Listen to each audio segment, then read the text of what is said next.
नमस्कार, मैं हूं किरण यादव और आज की इस वीडियो में बात करेंगे देश और दुनिया से जुड़ी तमाम बड़ी खबरों के बारे में। वित्त मंत्री निर्मला सीतारमण ने मंगलवार यानी कि 23 जुलाई को लगातार 7वां बजट पेश किया। उन्होंने 1 घंटे 23 मिनट तक अपना भाषण दिया और सैलरीड क्लास के लिए थोड़ी राहत दी है। न्यू टैक्स रिजीम चुनने वालों के लिए अब 7.75 लाख तक की इनकम टैक्स फ्री हो गई है, यानी कि उन्हें 17.5 हजार रुपए का फायदा हुआ है।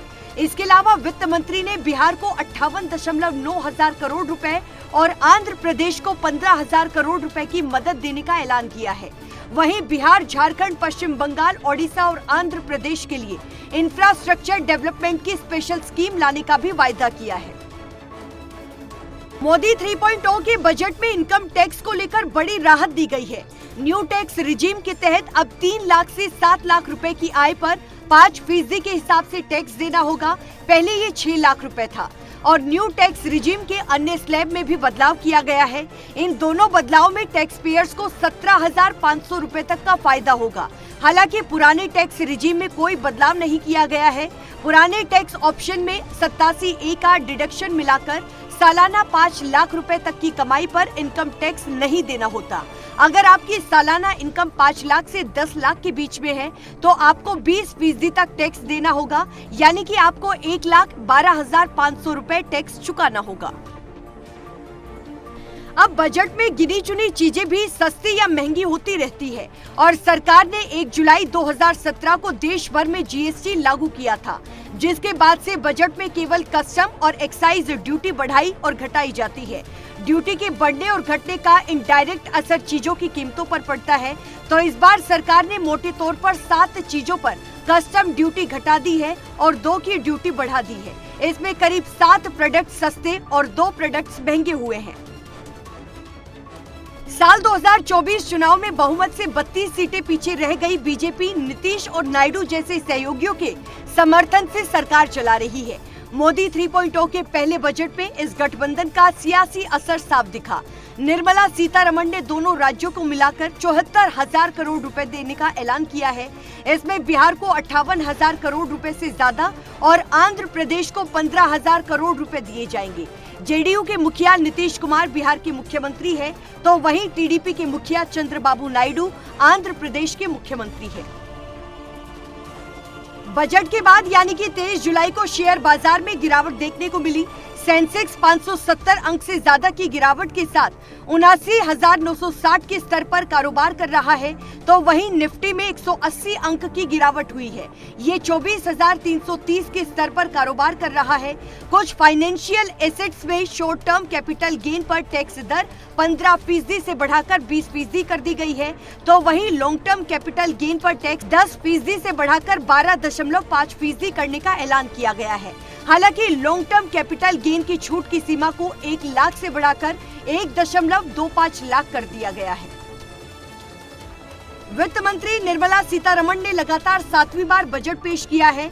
न्यू टैक्स रिजीम चुनने वालों के लिए इनकम टैक्स स्लैब में बदलाव की घोषणा पर सत्ता पक्ष के सांसद एक सुर में बोले, बहुत बढ़िया। और बजट भाषण के दौरान कई सांसद झपकी लेते हुए भी नजर आए। तो वहीं बिहार में इंफ्रास्ट्रक्चर के लिए बजट की घोषणा पर संसद में विपक्ष ने हंगामा किया, जिस पर लोकसभा अध्यक्ष ने उन्हें चुप रहने के लिए कहा। बजट भाषण से पहले लोकसभा अध्यक्ष ओम बिरला ने बजट सत्र देखने पहुंची अंतर संसदीय संघ यानी कि IPO की प्रेसिडेंट और तंजानिया संयुक्त गणराज्य की नेशनल असेंबली की अध्यक्ष डॉक्टर तुलिया एक्शन का स्वागत किया। वित्त मंत्री निर्मला सीतारमण ने शिक्षा के लिए 1.48 लाख करोड़ का बजट पेश किया है। ये पिछले बजट से 32% ज्यादा है। बजट भाषण में वित्त मंत्री ने नौकरियों और स्कूल ट्रेनिंग से जुड़ी 5 स्कीम्स का ऐलान किया है और इसके अलावा उन्होंने कहा है कि 1 लाख रुपए से कम सैलरी होने पर EPFO में पहली बार रजिस्टर करने वाले लोगों को 15,000 रुपए की मदद 3 किश्तों में दी जाएगी। इसके अलावा कहा गया कि टाइम एम्ब्लॉकिंग एज को EPFO जमा के आधार पर पहले 4 साल इंसेंटिव मिलेगा। इससे 30 लाख युवाओं को फायदा मिलेगा। इसके अलावा ये भी कहा गया कि स्कीम में सरकार एम्ब्लॉक ईयर्स का बोझ घटाने का काम करेगी। इसके तहत नए कर्मचारियों की EPFO कॉन्ट्रीब्यूशंस पर 2 साल तक हर महीने 3,000 रुपए का रीएम्बर्समेंट करेगी। सरकार ने एग्रीकल्चर और उससे जुड़े सेक्टरों के लिए 1.52 लाख करोड़ रुपए दिए हैं। पिछले साल 1.25 लाख करोड़ रुपए दिए गए थे, यानी कि इस बार किसानों के लिए बजट 21.6% यानी कि 25,000 करोड़ रुपए बढ़ाया गया है। हालांकि किसानों की लगातार मांग के बाद भी मिनिमम सपोर्ट प्राइस यानी कि MSP को लेकर बजट में कोई घोषणा नहीं की गई है। वहीं किसान सम्मान निधि की राशि में भी कोई बढ़ोतरी नहीं की गई है, ये 6,000 रुपए ही रहेगी। बजट में किसानों की सबसे बड़ी मांग MSP को लेकर कोई बड़ी घोषणा नहीं हुई है। वित्त मंत्री निर्मला सीतारमण ने कहा कि सरकार ने 1 महीने पहले लगभग सभी मुख्य फसलों पर बढ़ी हुई MSP की घोषणा की थी। साथ ही किसानों को मिलने वाली सम्मान निधि में भी इजाफा नहीं किया गया, ये 6,000 रुपए रहने का ही ऐलान किया गया है। नीट पेपर में CGI के बेंच के सामने मंगलवार को 5वीं सुनवाई हुई। CGI ने पूछा कि नीट का पेपर लीक होकर लोगों तक कैसे पहुंचा। इस पर सॉलिसिटर जनरल ने कहा कि झारखंड के हजारीबाग के ओएसिस स्कूल का इस्तेमाल पेपर चोरी करने के लिए किया गया है और सोल्वर्स अलग अलग सेंटर्स से थे। इससे पहले CGI ने कहा कि NTA की आंसर की सही है, एक्सपर्ट टीम से हमने जांच करवाई है। उन्होंने बताया कि ऑप्शन 4 सही है, 2 गलत है, क्योंकि रेडियो एक्टिव एटम स्टेबल नहीं होते हैं। याचिकाकर्ताओं की ओर से वकील नरेंद्र हुड्डा, संजय हेगड़े और मैथ्यूज के बीच में ये बहस हुई, जबकि NTA की ओर से सॉलिसिटर जनरल तुषार मेहता रहे। कांवड़ यात्रा रूट पर दुकानदारों को अब अपनी पहचान बताना जरूरी नहीं है। यूपी सरकार के आदेश पर सुप्रीम कोर्ट ने सोमवार को अंतरिम रोक लगा दी है। और इसके अलावा बताते चले कि मेरठ, मुजफ्फरनगर से लेकर काशी तक दुकानों के हाल जाने गए हैं। इसमें सामने आया कि ज्यादातर दुकानों ने बोर्ड पर लिखे नाम हटा दिए हैं। हालांकि वाराणसी की तस्वीरें अलग दिखाई दी। यहाँ कई मुस्लिम दुकानदार ऐसे भी मिले जिन्होंने कहा कि कोर्ट का आदेश पता चला मगर बोर्ड बनवा लिए हैं तो अब लगे हुए हैं। कोर्ट ने कहा कि दुकानदारों को पहचान बताने की कोई जरूरत नहीं है। होटल चलाने वाले ये बता सकते हैं कि वो किस तरह का खाना यानी कि शाकाहारी या मांसाहारी परोस रहे हैं, लेकिन उन्हें अपना नाम लिखने के लिए मजबूर नहीं किया जाना चाहिए। और आगे कहा गया कि पुलिस ने इस मामले में अपनी ताकत का गलत इस्तेमाल किया है।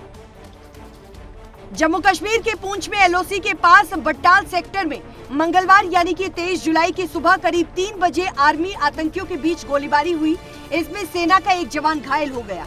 सेना की ओर से बताया गया कि कुछ आतंकी घुसपैठ की कोशिश कर रहे थे, जिसे नाकाम कर दिया गया। और सूत्रों के मुताबिक पुंछ की कृष्ण घाटी बेल्ट से कुछ आतंकी बट्टाल में घुसने की कोशिश कर रहे थे, लेकिन सेना के जवानों को आतंकियों के मूवमेंट की सूचना मिल गई थी। सेना ने तुरंत एक्शन लेते हुए उन्हें रोका। हालांकि आतंकियों के घायल होने या मारे जाने की सूचना अभी नहीं मिली है। गोलीबारी में घायल हुए जवान को अस्पताल पहुंचाया गया। पूरे इलाके की घेराबंदी कर ली गई है। आतंकियों को ढूंढने के लिए सर्च ऑपरेशन लगातार चलाया जा रहा है। जम्मू में ये 24 घंटे में दूसरा हमला है। गुजरात के सौराष्ट्र और साउथ गुजरात में तेज बारिश के कारण बाढ़ जैसे हालात बन गए हैं। द्वारका के पनेली गांव में बाढ़ में फंसे 3 किसानों को एयरफोर्स ने हेलीकॉप्टर से रेस्क्यू किया। द्वारका में 12 घंटे से 281 मिलीमीटर बारिश रिकॉर्ड की गई। और आपको बताते चले कि 23 जुलाई को तेज बारिश का अनुमान भी था। वहीं मुंबई में पिछले 24 घंटे की अगर बात की जाए तो 200 मिलीमीटर बारिश दर्ज की गई है। आपात स्थिति से निपटने के लिए नेशनल डिजास्टर रिस्पांस फोर्स यानी कि NDRF की 3 टीमें भी तैनात की गई है। और मुंबई में हाई टाइड के चलते समुद्र में ऊंची लहरें भी उठी है। और 23 जुलाई को ऑरेंज अलर्ट भी जारी किया गया था। तो वहीं मध्य प्रदेश में भी तेज बारिश का दौर लगातार जारी है। सिवनी जिले में रेलवे ट्रैक पर पानी भरने के कारण सोमवार शाम को 2 पैसेंजर ट्रेनें भी रद्द कर दी गई। और मौसम विभाग ने 9 राज्यों में मंगलवार यानी कि 23 जुलाई के लिए बहुत भारी बारिश और 10 राज्यों में भारी बारिश का अलर्ट जारी किया है। और फिलहाल के लिए इस वीडियो में बस इतना ही। अगर आपको वीडियो पसंद आई हो तो वीडियो को लाइक करें, कमेंट करें, शेयर करें और साथ ही चैनल को सब्सक्राइब करना बिल्कुल ना भूलें। धन्यवाद।